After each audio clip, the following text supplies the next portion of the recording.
Hello, this is BSJ, and this video is going to be tips and tricks number 8, and it's going to be something that we're trying to bring to your attention about what to think about at certain stages in the game, and that's been my focus with a lot of my recent coaching sessions, and it's going to be the sole focus in a lot of my videos, and especially in the tips and tricks course. Bringing something to your attention to help you ask yourselves the right questions when you are trying to make the right decisions, whether it be for farming, and in this case, we're going to talk about team fighting. So, in this case, I'm playing Faceless Void, and I'm an initiator. So what the subject of this video is, when do I initiate, why, how, who do I initiate onto?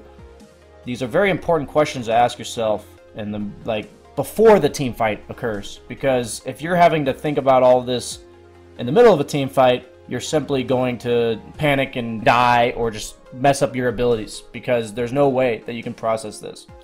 So in this game, if you look at their heroes, you think to yourself, I'm the primary initiator in terms of team fighting with the Chronosphere. I'm our main team fight ultimate.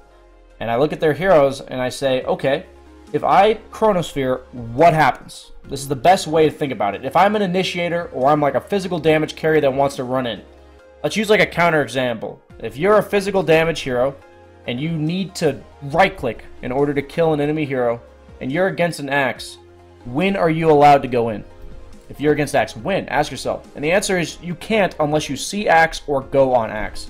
And that's just a very basic example of what I'm talking about. And so for this case, let's take a 5-man perspective here. If I chrono, anyone that isn't Pugna, they're going to get decrepified. And if they get decrepified, unless my entire team is in the immediate proximity to follow up the chrono with raises as well as Jakiro, then I cannot chrono anyone but the Pugna. So the next question is, what if I chrono the Pugna? And the option is also, in this case, similar to the axe one, is if I see Pugna somewhere else, then okay, I can chrono somebody else, because I know that he's going to decrepify if I Chronosphere. If I chrono the Pugna, I also have to be concerned that the Pudge simply hooks the Pugna out of the chrono. So, and that applies to everyone else as well. So if I chrono Queen of Pain, Shadow Shaman, or Nakes, I have to be very careful that they get decrepified or hooked. And if I chrono just the Pudge, then the Pugna can decrep him. If I Chronosphere just the Pugna, he can get hooked. So there's a lot to be concerned about, right? So this is something where I talked about it on stream as I briefly mentioned it right after, but this is something you have to be considering before the fights, and these are things I'm thinking about.